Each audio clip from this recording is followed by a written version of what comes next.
พระบาทสมเด็จพระเจ้ามหาสิริศรีสว่างวงศ์องค์สมเด็จธรรมิกราช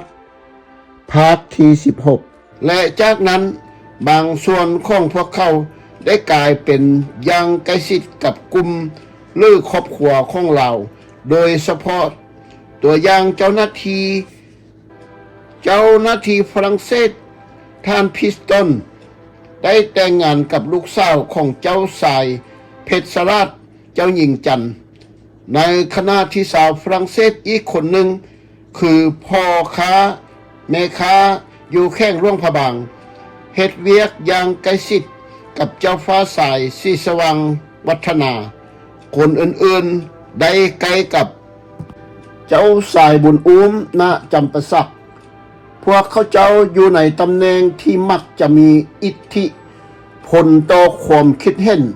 และเหตุการณ์หลายกว่าที่รับรู้ส่วนหนึ่งของเอกสารลับ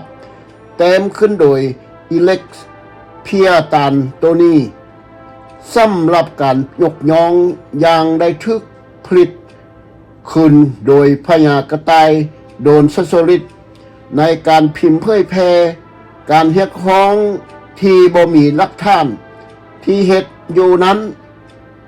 เกี่ยวกับเจ้าสายศรีสว่างวัฒนาในที่สุด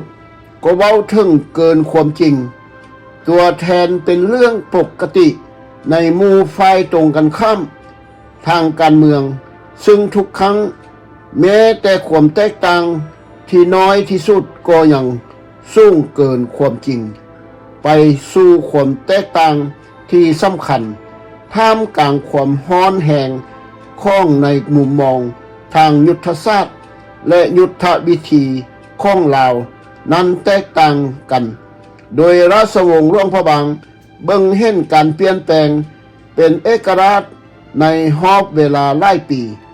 ในขณะที่พญากระต่ายโดนสสริตและพรรคพวกต้องการในทันทีในความลงไล่และความเล็บลึงเฮงฮีบของพวกเขาความแตกต่างเบิ่งคือบ่สามารถเสื่อมโยงได้และมุมมองของพวกชาตินิยมซ้ายเป็นกลางเบิ่งคือกับทรยศอย่างใดก็ตามภายในเวลาบ่จักปีแนวรบใหม่ก็เริ่มทึกกวดขึ้นและเกิดการแตกแยกในหมู่ลาวอิสระเมื่อเจ้าสุภานุวงศ์เข้าข้างเวียดมินและนำทุงกาเดือนติดตัวไปโดยบ่ถามสมาชิกของลาวอิสระอีกพญากระต่ายโดนสสริตที่บ่ได้ใช้งานซึ่งจองไว้สำหรับเจ้าสายศรีสว่างวัฒนาตอนนี้ทึกจับมือกับพระองค์ใช้ในการแลกเปลี่ยนกับเจ้าสุภานุวงศ์ในปี 1948 ข้อผิดพลาดนี้ส่งสัญญาณถึงการเปลี่ยนแปลงแนวร่วมทางการเมืองเมื่อบ่จักกี่ปีต่อมาหลังจากกลับมาเวียงจันทน์แล้วพญากระต่ายโดนสสริตพบว่าตัวเองอยู่ในค่ายอนุรักษ์นิยมเดียวกันกับเจ้าฟ้าสายศรีสว่างวัฒนาแท้จริงแล้วแม้ว่าขณะที่พญากระต่ายโดนสสริต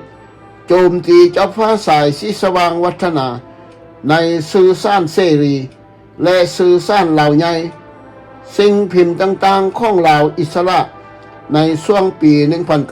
1946 และ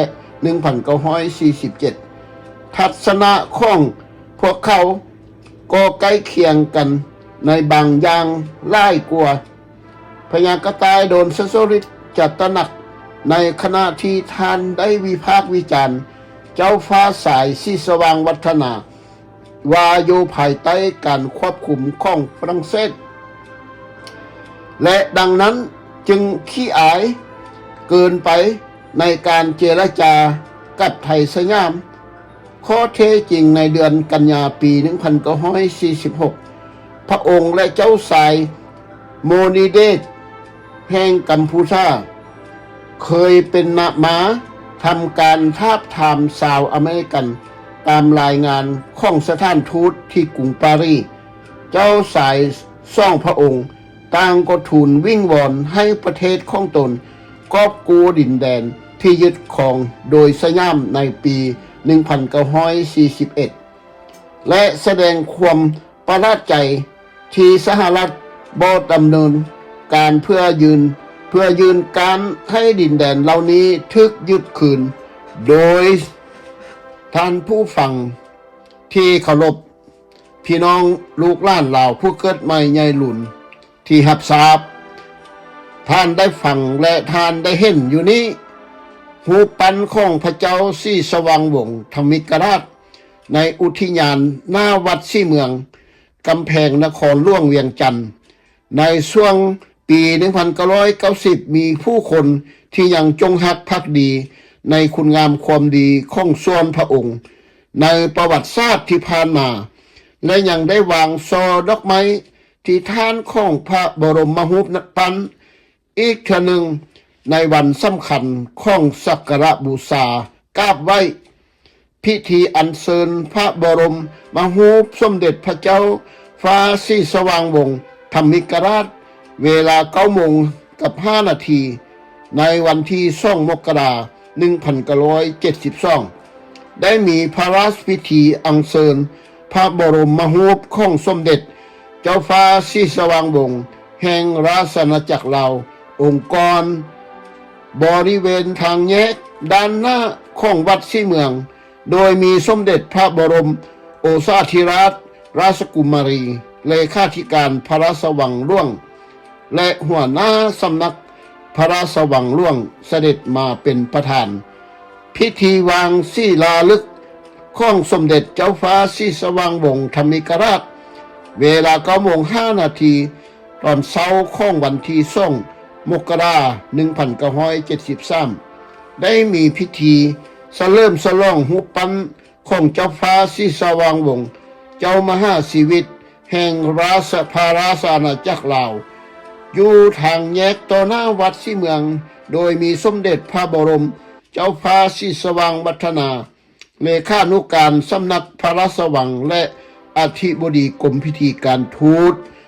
ในสำนักพระราชวังในนั้นยังมีบรรดาแขกผู้มีเกียรติทั้งลาวและต่างประเทศพลเรือนและทหารเข้าร่วมเป็นจำนวนล่วงหลายคือประธานสภารัฐมนตรีและสมาชิกสภาแห่งชาติท่านผู้ทางหน้าประเทศต่างๆและสมาชิกสภาที่ปรึกษานายพลผู้บัญชาการกองทัพแห่งชาติพร้อมด้วยบรรดารองผู้บัญชาการกองทัพแห่งชาติพร้อมด้วยผู้บัญชาการแขวงเวียงจันทน์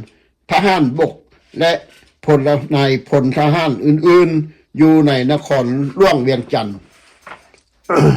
นี้ถูกยึดคืนโดยได้รับความช่วยเหลือและความเห็นชอบ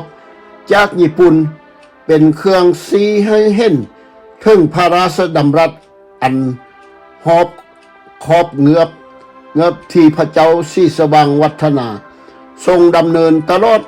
พระชนมชีพทรงวิพากษ์วิจารณ์พระเจ้าศรีสว่างวัฒนาแห่งหลวงพระบางและราชอาณาจักรลาวแต่ลำเอียงที่เจิดจ้าที่สุดในพญากระต่ายโดนสโสริตการนำเสนอของท่านต่อการเมืองลาวในเวลานี้คือข้อเท็จจริงที่ว่าในขณะที่เขากำลังยานที่จะหัวมือแต่เขายังนิ่งเงียบเกี่ยวกับเจ้าสายบุญอุ้มณจำปาสักผู้สมหูห่วมคิดชาวฝรั่งเศสพญากระต่ายโดนสโสริตได้อภิเษกสมรสกับเจ้านางอุไรญาติฝ่ายหวังลั่งในปี 1946 ซึ่งเป็นลูกสาวของอ้ายต่างมารดาเจ้าศักดิ์ประเสริฐแท้จริงแล้วบ้านหลังหนึ่งที่กษัตริย์ไทยได้รับพระราชทานในภายหลังสำหรับการรับราชการอันยาวนานในฐานะผู้บริหารรัฐบาลไทยบ้านสยโยในหัวลำปางกรุงเทพ ได้กลายเป็นสำนักงานหลักของลาวอิสระในปี1948พญากระต่ายโดนสุริตได้ถ้วยหนึ่งในจุลสารของท่านจดหมายเปิดสองถึงเจ้าฟ้าสีสว่างวัฒนาองค์มงกุฎราชกุมารแห่งพระราชอาณาจักรลาวพญากระต่ายโดนสุริตข้าพระบาทในราชวงศ์ทั้งปวงเฮาได้พยายามเข้าใจพระองค์ท่านแล้วแต่จนถึงนาบัดนี้เฮายังเป็นยังบางทีเฮาก็สลาดบ่พอแต่พระพุทธเจ้าจะทรงอดทนต่อความปรารถนาดีและความอดสาหนะพยายามในความหวังดีของเฮาหลังจากที่ญี่ปุ่นเข้ามายึดของประเทศของเฮาในเดือนมีนาคมปี1945พระองค์ท่านได้กระทำไปในนามรัฐบาลโดยปราศจากความรอบคอบและทำเหมือนเป็นเผด็จการผู้น้อยพระองค์ท่านได้ติดต่อโดยกงกับทางการญี่ปุ่นและจากนั้นพระองค์ท่านได้ประกาศเอกราชของราชอาณาจักรอย่างอึกระทึกและพิธีการในขณะเดียวกันพระองค์ท่านก็ยอมลำบากในการไปที่ไซงอนเพื่อสร้างความมั่นใจให้กับผู้บัญชาการทหารญี่ปุ่นอยู่ที่นั้นเพิ่งความร่วมมือที่ทุ่มเทและจงรักภักดีของพระองค์คำสั่งและคำแนะนำที่มาจากราชสำนักในหลวงพระบางแสดงให้เห็นลักษณะเด่นทั้งหมดของบุคคลที่มีความคุ้นเคืองใจแต่เป็นคนที่ป้อน ไส้เป็นคนที่บอนไส้ทางการเมืองและให้ทิศทางแม้แต่ผู้บัญชาการสูงสุดของญี่ปุ่นก็ยังรู้สึกกดดันที่จะต้องเอิ้นท่านมาสั่งการซึ่งก็คือบทบาทที่เป็นกลางของพระองค์ท่านในฐานะองค์มงกุฎราชกุมารด้วยความดื้อด้านเดือดดาลและภูมิใจเกินกว่าจะรับรู้ถึงความผิดพลาดของพระองค์ท่านเจ้าพระองค์จึงหันไปหาคนฝรั่งเศสหลังจากการประกาศยอมจำนนของจักรพรรดิไพรีญี่ปุ่นท่านก็เริ่มทำตัวเหมือนเผด็จการอีกครั้งหนึ่งทันทีท่านฮีบต้อนรับนักโดดจองสู่ชีพทหารฝรั่งเศสกุมทำอิฐที่เคยเข้าไปในป่าและท้าทายรัฐบาลอีกเทื่อหนึ่งท่านได้ให้สิ่งที่มีอยู่เกือบทั้งหมดในคลังเงินแก่พวกเขาจากนั้นโดยบ่คำนึงถึงความปรารถนาอันชอบธรรมของชาติลาวชาวไทยลาวและสิทธิของพวกเขาโดยบ่คิดที่จะใช้ประโยชน์จากสถานการณ์ระหว่างประเทศทานใช้ความเชื่อมั่นของกษัตริย์และองค์พระบิดาในทางที่ผิดและประกาศต่อหน้าประเทศชาติไทยลาวที่ตกตะลึงว่ามีความต่อเนื่องที่บริสุทธิ์และเรียบง่ายในอาณาเขตของฝรั่งเศสทั่วราชอาณาจักรผิดหวังและบ่มีความสุขชาวไทยลาวได้เสี่ยงเป็นเอกฉันท์ของผู้แทนของรัฐบาลเฉพาะการของไทยลาวที่เป็นเสรีภาพและอิสรภาพแห่งดินแดนของพวกเขาประกาศการเลิกจ้างของทานซึ่งสาวหลวงพระบางถูกกล่าวหาว่าดำเนินการในทันทีซึ่งขั้นกักขังพระองค์ท่านไว้อย่างเงียบในบ้านของทานและคูทานด้วยความตายหากปราศจากความเอื้อเพื่อแผ่ของรัฐบาลเฉพาะการของเราที่เป็น เสรีลาวและลาวเสรีภาพท่านคงได้ไปที่ไกลบ่คันแล้วท่านคงสลัดพอที่จะเข้าใจว่าเกิดอย่างขึ้นและในการสัมภาษณ์ที่เกิดขึ้นในพระราชวังร่วงในวันที่10เดือนพฤศจิกาปี1945ระหว่างรัฐมนตรีซึ่งเป็นตัวแทนของรัฐบาลเฉพาะการของลาวที่เป็นอิสระและเป็นอิสระกับอดีตกษัตริย์ศรีสว่างวงศ์ท่านรับรู้ถึงความสัมพันธ์ที่เป็นอันตรายของท่านกับชาวฝรั่งเศสและท่านกล่าวว่าท่านละทิ้งความสัมพันธ์ทั้งหมดกับพวกเขาและบ่มีความประสงค์ที่จะกล่าวถึงกับพวกเขาอีกในอนาคตการที่กองกำลังทหารฝรั่งเศสเข้ามาในหลวงพระบางช่วยปลดปล่อยท่านจากการทึก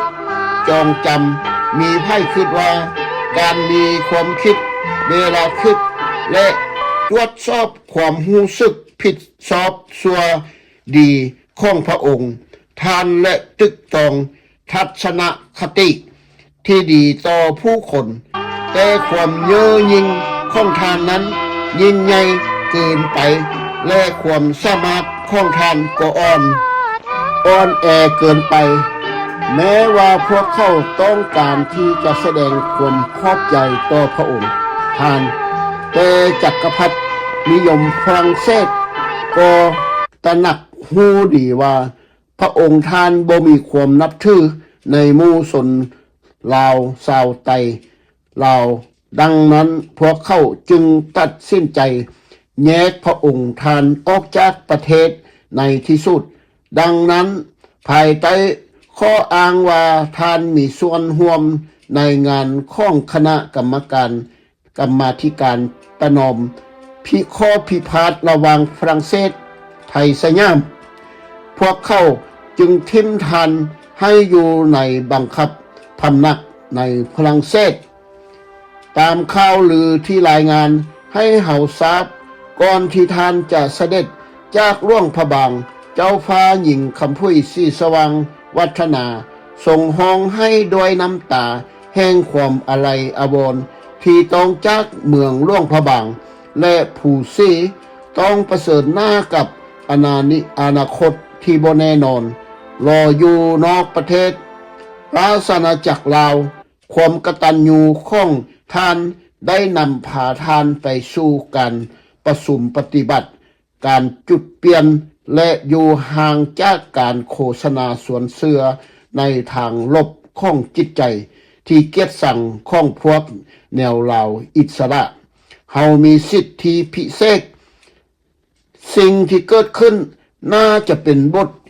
เรียนที่ดีให้พระองค์ท่านเปลี่ยนเป็นคนฉลาดและบ่ถือตัวอย่างใดก็ตามพระองค์ท่านบ่ควรลืมว่าท่านทำผิดต่อประเทศชาติของท่านอย่างใดและความเสียใจที่ท่านนี้เป็นที่ท่านทำให้ประชาชนของพระองค์ท่านต้องเสียใจและความโศกเศร้าที่ท่านทำให้พ่อของท่านกษัตริย์ผู้ยิ่งใหญ่และเป็นที่ฮักของเฮาตอนนี้เฮาขอให้ท่านล้างความชั่วร้ายทั้งหมดที่ท่านได้ทำไปด้วยกาละทิ่มพฤติกรรมโอ้อวดและวิธีการเผด็จการของท่านและให้ความสนใจกับเสียงประชาชนของท่านพระองค์ท่านยังฝ่าฝืนประเพณีบูหานของเฮาโดยบ่ยอมเข้าวัดเพื่อเรียนรู้คำสอนของพระพุทธเจ้าเมื่อกลับจากการศึกษาในฝรั่งเศสบางทีนี้อาจจะเป็นเหตุผลว่าเป็นอย่างถึงท่านจึงล้มเหลวเพราะบ่มีโรงเรียนใดที่ดีไปกว่าการสร้างคนในสังคมหรือระเบียบวินัยสำหรับจิตวิญญาณที่ดีกว่าวัด ว่าศาสนาพุทธที่เข่งขัดชาวลาวหรือชาวไตลาวทุกคนบ่ว่าจะเป็นสามัญชนหรือคุณนางก็ตาม ควรเข้าบวชเพื่อปฏิบัติธรรมะอบรมปมนิสัยให้มีใจเป็นธรรม ถ้าทานสามารถนั่งสมาธิในยามว่างได้ท่านก็จะได้ปัญญาและความสงบเสงี่ยมเจียมตัวบ่มีคำว่าช่วยเกินไปที่ทำความดี ดังนั้นผู้เฒ่าผู้แก่ของเฮาได้ซ่อนเฮาไว้ ตั้งแต่เริ่มสร้างโลกจะเป็นการล่ายเกินไป หรือบอที่จะข้อให้พระองค์ถอยห่างจากเวทีการเมืองชั่วข่าว ซึ่งการที่พระองค์ปรากฏตัว จนถึงขณะนี้มีแต่สร้างความสับสนให้ถือเอาเวลาอันห้าประโยชน์จากการหรือให้ใช้เวลาเพื่อหากำไรจากการพักผ่อนชั่วข่าวนี้ บ้านอาทิตย์ดอกไม้